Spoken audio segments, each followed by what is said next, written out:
So in the summer of 2012, we had been married for 3 years and kind of began feeling the itch that we wanted to start our family. I ended up on a blog, and on the blog saw an ad for an organization that advocated for children internationally that were available for adoption with special needs. It took a few weeks where we kind of processed it and prayed about it and looked into it more. And so we decided to pursue the adoption process for Eastern Europe. So moms who do have prenatal testing and find out that their child has Down syndrome, the majority of the time, probably 99.9% of the time, that child is aborted.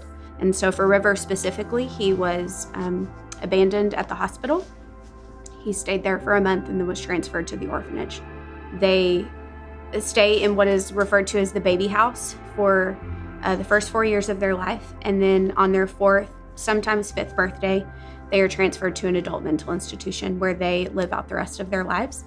And most of them don't make it until their next birthday because they can't withstand the abuse and neglect. That was really heavy for us to learn, and knew that we had to do something. And so we have said multiple times that we cannot change the world for every single child, but we can change the world for one. At the end of July, we submitted our dossier as far as paperwork and everything going to the country.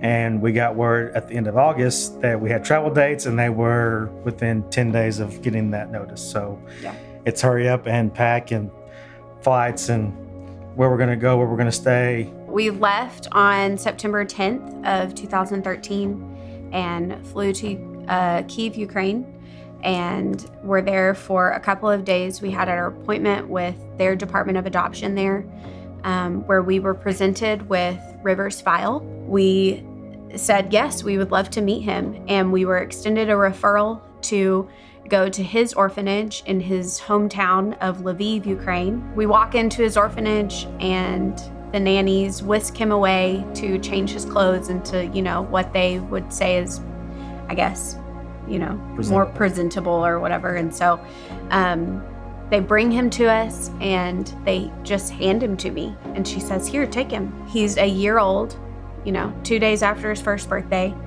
and is the size of a 3-month-old and could barely hold his head up. 30 minutes after meeting him, they asked, do you want to adopt him? And we looked at each other and both felt about as much peace in that situation as to be expected. And so we said yes. Our court date comes, and he was not present. We were there. It's a courtroom. There's a judge. There's 2 people talking, but you have no clue what they're saying. Yeah, absolutely. Nobody is speaking any type of English except when they're grilling us. The translator's giving you, it's okay. Yeah, they keep everything's good. It's okay. And we're like, okay. In the region you're at, once you're approved to adopt a kid, you have to have a 10-day mandatory wait period where anybody in the country can contest the adoption, whether they're family or not. So everybody always says, ask to waive it. Typically it doesn't happen, and it never happened in the region we were in. So we asked to waive the 10-day period, and so they tell us to leave, and we leave, and our adoption coordinator calls us and said they've agreed to waive the 10-day period.